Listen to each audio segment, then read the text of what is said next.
اللهم صل على سيدنا محمد يا رب صل وسلم دائما أبدا على حبيبي. تو رمضان میں کچھ کام ایسے ہیں جو نبی صلی اللہ علیہ وسلم نے بہت زیادہ کیے ہیں، اور وہ کام بھی جب تک آپ کو یہ یقین نہ ہو کہ میں نے اللہ کے پاس جانا ہے اس وقت تک وہ کام آسان ہے نہیں. ان میں ایک اہم ترین کام نماز کے بعد دیکھو اسلام میں جن کاموں کا بھی حکم دیا جاتا ہے نا وہ نماز کے بعد ہیں. سب سے پہلے نماز ہے. شروع قرآن یہاں سے ہوتا ہے یقیمون الصلاۃ ومما رزقناہم ينفقون. نیک بندوں کی علامت میں سب سے پہلی علامت نماز کو قائم کرتے ہیں. اور جو رزق ہم نے دیا یہ دوسری بڑی علامت ہے. جو رزق ہم نے انہیں دیا اس میں سے خرچ کرتے رہتے ہیں. ينفقون فعل مضارع ہے، جب کنٹینیو کوئی کام کیا جاتا ہے تو اس کے لیے استعمال ہوتا ہے. وہ ينفقون کنٹینیو یہ کام کرتے رہتے ہیں. تو ایمان والوں کی دو علامتیں قرآن میں اللہ نے بہت زیادہ بیان کی ہیں، اور یہ دو کام نبی رمضان میں زیادہ نہیں بلکہ بہت زیادہ کیا کرتے تھے. ایک نماز بہت زیادہ، بار بار ایک مسئلہ میں ریپیٹ کرتا رہتا ہوں کہ 8 رکعت تراویح اگر رمضان میں ہوتی تو 8 تو عام دنوں میں بھی آپ نے پڑھی ہے، تو پھر رمضان میں یہ عبادت رات کی بہت زیادہ ہوتی ہے بھائی. یہ تو نارمل روٹین تھی. پھر وہی بات آتی ہے، بخاری کا حوالہ دیتے ہیں کہ حضرت عائشہ فرماتی ہیں کہ نبی رمضان غیر رمضان میں 8 پڑھتے تھے. بخاری کی دوسری حدیث اس کے خلاف ہے. یزید فی رمضان ما لا یزید فی غیرہ. رمضان کے علاوہ مہینوں میں اتنی عبادت نہیں ہوتی تھی جتنی رمضان میں ہوتی تھی. اس سے پتہ چلتا ہے رمضان میں یہ عبادت زیادہ. بخاری ہی کی دوسری حدیث اس کے اگینسٹ ہے. اور اگر آپ کہتے ہیں کہ 8 ہی پڑھنی ہے تو بخاری کی جس حدیث میں 8 کا تذکرہ ہے اس میں تو 4 رکعتیں کر کے ہے.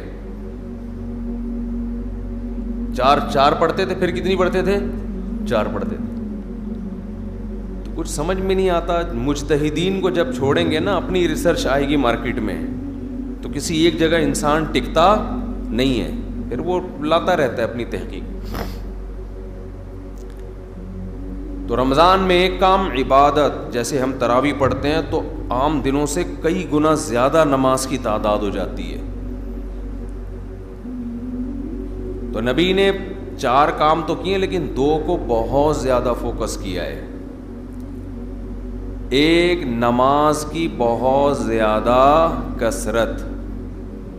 تو رمضان میں جتنا ٹائم آپ کے پاس رہ گیا ہے نماز کی مقدار بولو بھائی بڑھا دیں، اور یہ عزم کر لیں پورے سال انشاءاللہ نماز کی پابندی کرنی ہے. جرمانہ رکھیں اپنے اوپر. جب تک انسان اپنے آپ کو سزا نہیں دیتے نا انسان کا بچہ بنتا نہیں ہے. دنیا میں کوئی بھی نہیں انسان کا بچہ بنتا شرافت سے. یہ دور شر اور آفت کا ہے، شرافت کا نہیں ہے. خود سزا دے اپنے آپ کو. فجر کی نماز جس دن رہ جائے اس دن ناشتہ گول، ناشتہ نہیں کرنا اس دن.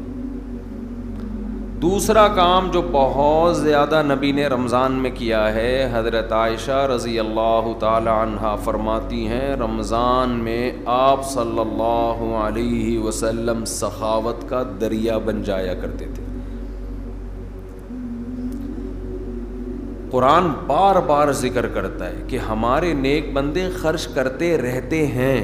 اتنا ذکر کیا قرآن نے یہ صحابہ پوچھتے تھے کہاں خرچ کریں, غریب کیسے خرچ کرے. اتنی ترغیب دی, پورے باغ آ کے صحابہ نے صدقہ کر دیے. جہاں نماز کا ذکر وہیں اللہ نے صدقے کا ذکر کیا. ماہرین معیشت اگر یہ آیتیں دیکھیں تو وہ شاید یہ سوچیں کہ صدقے کا تذکرہ اللہ قرآن میں اس لیے ذکر کرتا ہے تاکہ دنیا سے غربت کا خاتمہ ہو جائے, اکنامکلی مسلمان قوم مضبوط ہو جائے. سمجھ لیں بھائی, یہی وجہ ہوگی نا, تاکہ سب دیں اور معیشت میں اعتدال پیدا ہو جائے.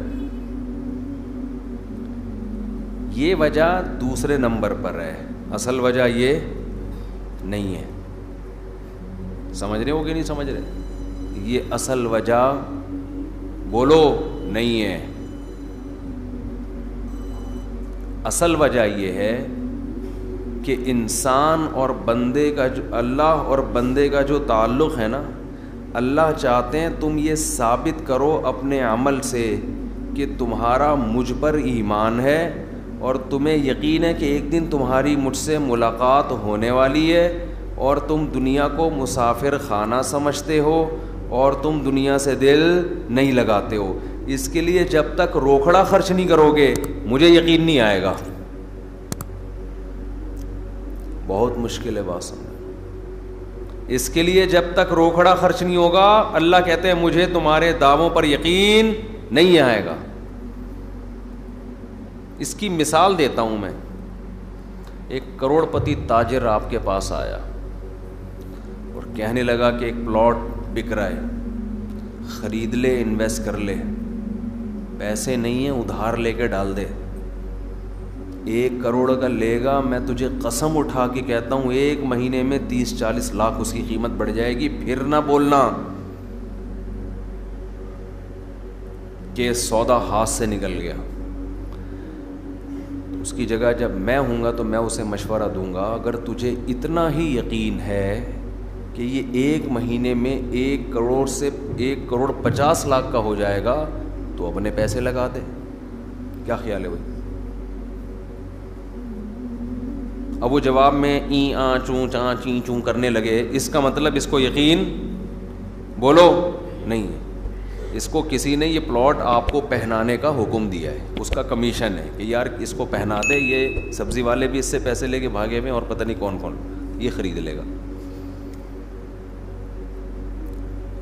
جس کو یقین ہوتا ہے وہ اپنا سودا جانے دیتا ہے.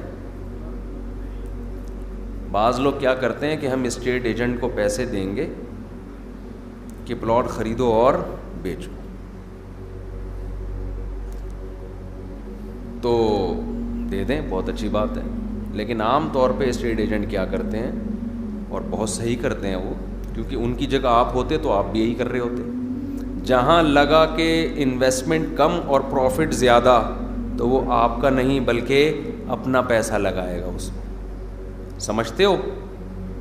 اور جہاں لگا کہ انویسٹمنٹ زیادہ ہے پروفٹ کم ہے, وہاں کمیشن پہ آپ کو وہ پلاٹ پہنا دے گا, اپنا کمیشن رکھ لے گا 2%, 1% جو بھی ہے آپ کو پہنا دے گا. وہ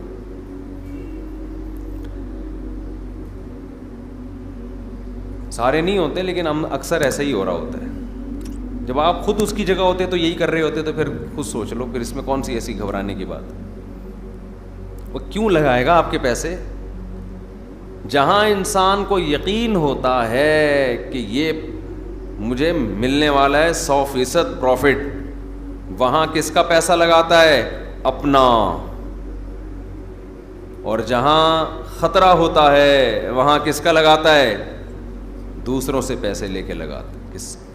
سر ایک بڑا اچھا پروجیکٹ آیا ہوا ہے, بہت بہترین پروجیکٹ ہے, آپ لگا لیں اس میں پیسہ. تو اللہ تعالیٰ یہ دیکھنے کے لیے کہ یہ مجھ پہ یقین رکھتے ہیں کہ نہیں رکھتے ہیں, یہ مجھے رزاق جو کہتے ہیں کہ میں روزی دیتا ہوں, یہ خالی پیلی کے نعرے ہیں, ہوائی باتیں ہیں, یا یہ مانتے ہیں کہ رزق کس کے ہاتھ میں ہے؟ میرے ہاتھ میں. ان کو یقین ہے کہ ایک دن قیامت قائم ہوگی جس دن اپنے گناہوں کے بوجھ تلے یہ دبے ہوئے ہوں گے، اور اس دن ان کو پتہ ہے کہ اگر انہوں نے صدقہ خیرات کیا ہوگا تو اللہ کا غضب اس صدقے کی برکت سے ٹھنڈا ہوگا۔ ان کو اگر یقین ہے تو یہ پیسہ خرچ کیوں نہیں کرتے؟ سمجھ میں آ رہی ہے بات کہ نہیں آ رہی ہے؟ اور خرچ کا مطلب ٹرائی کرنے کے لیے خرچ کیا جاتا ہے۔ دیکھو، جس بزنس میں پروفٹ کا آپ کو یقین نہ ہو، امکان ہو، انویسٹمنٹ وہاں بھی کر دیتے ہو، مگر بڑی انویسٹمنٹ بولو نہیں کرتے۔ ٹرائی یار، ایک فائل لے کے ڈال دے یار، ایک فائل لے کے اسٹیٹ ایجنٹ کو کیا بولتے ہو یار، سب لوگ خریدنے، ہماری بھی ایک لے کے ڈال دے فائل، اتنے پیسے ہیں میرے پاس، 10 لاکھ 15 لاکھ 20 لاکھ 30 لاکھ، کچی آبادی میں بھی لوگ پلاٹ لے لیتے ہیں۔ سوچو 10 20 لاکھ کے انویسٹمنٹ تو کچی آبادی میں کر رہے ہیں، تو کبھی اللہ کے لیے 10-15 لاکھ کی انویسٹمنٹ کی کسی نے؟ نہیں آئی کھوپڑی میں بات ہے؟ یعنی اللہ کو قرضہ دینے میں اتنا بھی رسک نہیں لے رہے جتنا کچی آبادی میں 10-15 لاکھ کے پلاٹ کا رسک لے رہے ہوتے ہیں۔ اس کا مطلب اتنا اللہ کے پاس جب انویسٹمنٹ کرتے ہیں نا تو 20 روپے دے دیے اس کو وائپر والے کو جو آپ کا گاڑی کا شیشہ صاف کر رہا ہے، حاتم طائی کی خبر پہ لات مار دی۔ اللہ کے لیے جب انویسٹمنٹ کر رہے ہوتے ہیں تو گھر میں جو راشن آ رہا ہے، انڈے پراٹھے بیوی کو جو کھلا رہے ہیں، اسی میں نیت کر لی صدقے کی۔ ٹھیک ہے وہ بھی صدقہ ہے، لیکن وہ تو آپ کو دینا ہے، وہ تو نو کا آپشن ہی نہیں ہے آپ کے پاس۔ ہے کوئی رفیع بھائی، کوئی کسی کے پاس کسی کے باپ کوئی مائی کا لال ایسا پیدا ہوا، گھر والوں نے کہا 6 انڈے لاؤ اور آپ 5 لے آئے؟ ایسے کوئی ہو سکتا ہے وہ چنگیز خان میں اتنی ہمت ہو؟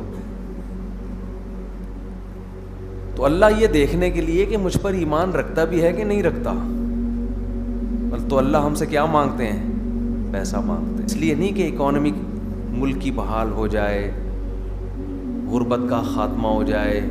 غربت کے خاتمے کے لیے اگر صدقے کا حکم ہوتا تو غریب کو صدقے کا حکم کیوں ہوتا کہ وہ بھی کرے صدقہ؟ ہے بھائی، اسلام تو غریب کو بھی کہتا ہے اتقوا النار ولو بشق تمرۃ، غریب کو حکم دیا جہنم کی آگ سے بچو، صدقہ کرو۔ غریب کہے گا، خاص طور پہ صحابہ کے زمانے کے غریب تو ایسے غریب تھے کہ ایک ازار ہے ٹوٹل ملکیت، اوپر پہننے کی قمیض بھی نہیں ہے۔ یہ ایسے ایسے غریب جو آج کل آپ کو ملیں گے نہیں۔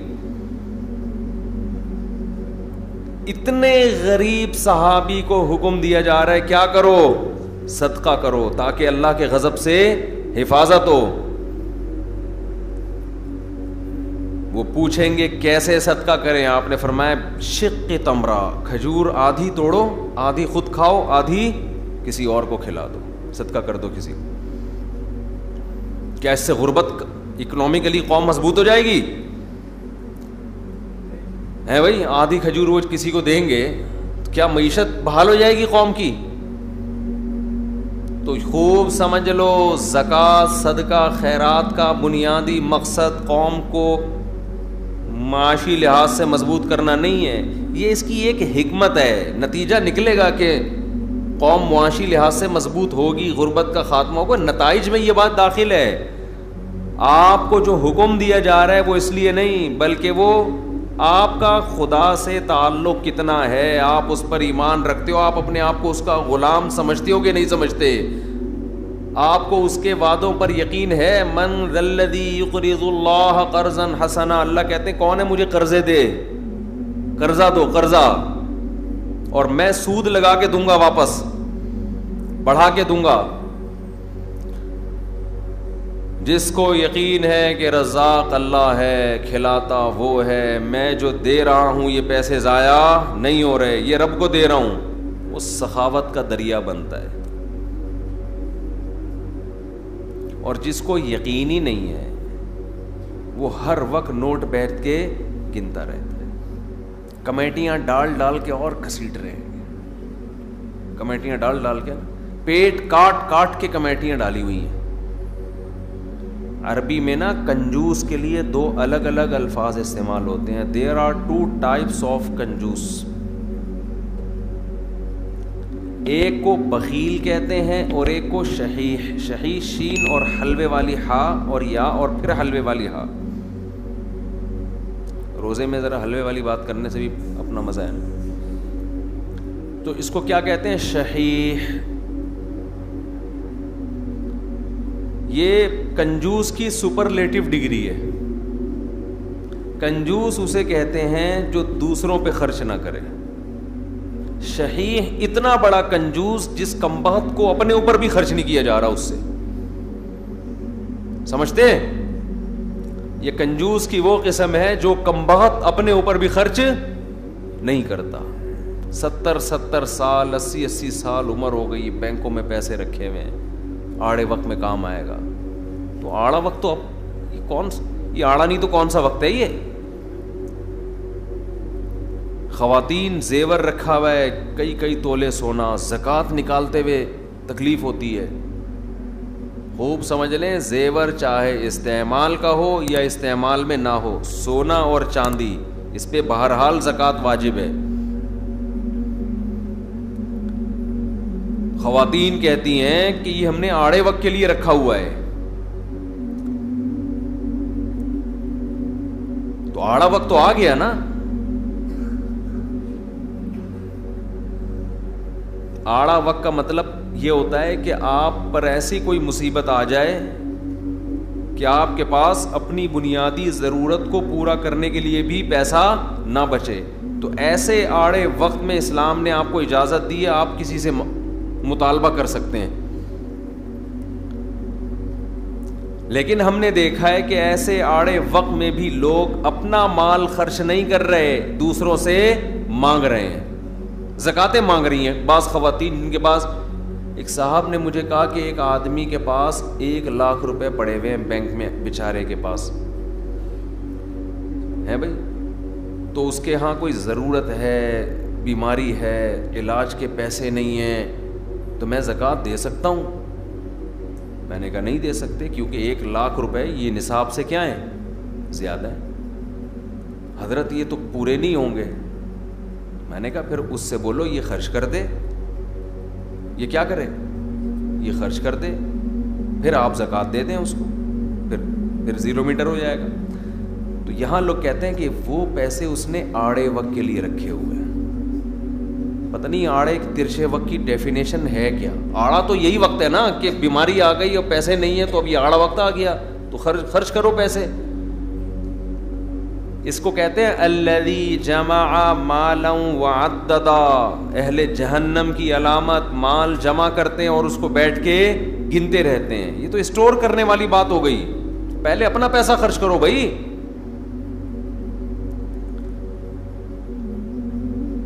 تو اللہ نے جو ہمیں مال خرچ کرنے کا حکم دیا وہ اللہ اور بندے کے تعلق کی وجہ سے. دیکھو, جب آپ کو کسی سے محبت ہوتی ہے تو محبوب پر پیسہ اس کی ضرورت کی وجہ سے خرچ نہیں کیا جاتا, بلکہ اپنا اور محبوب کا تعلق ثابت کرنے کے لیے اس کے ثبوت کے طور پہ پیسہ خرچ کیا جاتا ہے. آپ کی شادی ہو گئی کسی مالدار گھرانے میں, لڑکی بڑی لینڈ لارڈ, مہر کی بات ہوئی, آپ نے کہا 10,000 ڈال دو ایک شری بس وہ پوری کرنے کے لیے. منہ دکھائی پہ کیا دیں گے؟ آپ نے کہا دعائیں اور سلام پیش کروں گا آپ کی خدمت, دعائیں لے کر آؤں گا. ولیمے میں کیا کریں گے؟ ولیمے کی کیا ضرورت ہے, ڈیفینس میں سب کھاتے پیتے لوگ ہیں بھائی, سب کیا ہیں, کھاتے پیتے لوگ ہیں. سالے بھی جو آپ کے ہوں گے سارے کھاتے پیتے ہیں, روزانہ کھاتے پیتے ماشاءاللہ. تو میں کیا ولیمہ بھائی؟ گفٹ میں کیا دو گے بیگم کو؟ گفٹ کی ضرورت کیا ہے؟ کروڑ پتی باپ کی بیٹی ہے بھائی, کروڑ پتی باپ کی بیٹی ہے, سب کچھ اللہ کا دیا ہے, تو گفٹ کا کیا کرنا ہے؟ وہ رشتہ دے دیں گے؟ بولو نا. بولیں گے تو کیا کرنے آیا ہے, تو کیسے ثابت کرے گا کہ تجھے بھی محبت ہے بھائی؟ ہمیں ضرورت نہیں ہے, لیکن ہمیں اس پیسوں کی ہمیں ضرورت نہیں ہے, لیکن ہمیں اس بات کی ضرورت ہے کہ تو یہ ثابت کر کہ تو اس شادی پہ خوش ہے اور تو محبت کرتا ہے, تو عزت دیتا ہے رشتہ داروں کو, سسرالیوں کو.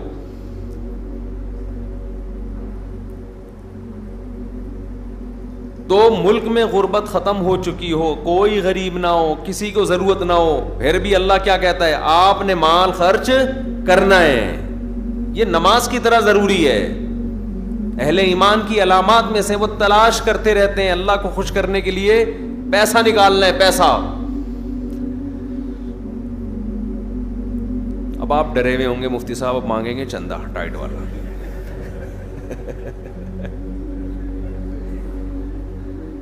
آج کمیٹی نے مفتی صاحب کے ذمے لگایا ہوگا کہ دبا کے کیا کرنا ہے, تو سب سے پہلے آپ نے گھبرانا نہیں. تو میرا کوئی چندہ مانگنے کا پروگرام نہیں ہے. تو ہم جس طرح سے چندہ مانگتے ہیں نا, اس سے تو ویسے بھی جو دینے والے بھی ہوتے ہیں بعض دفعہ وہ بھی بھاگ جاتے ہیں. میرا کہیں یورپ کا ویزا لگنے والا تھا تو کسی نے شکایت کر دی کہ یہ آئے گا چندہ مانگے گا, تو جو بلانے والے تھے وہ پیچھے ہٹ گئے. تو میں نے ان سے کہا کہ میں قطعاً نہ میرا یورپ میں آگے چندہ مانگنے کا ارادہ تھا اور آپ کے خرچے پہ آنے کا ارادہ بھی نہیں تھا. تو آپ سے تو رابطہ کیا, ویزا لگ جائے گا تو ہم اپنے خرچے پہ جائیں گے. تو پتہ نہیں مولویوں کا کیا امیج لوگوں نے دماغ میں بٹھا لیا ہے.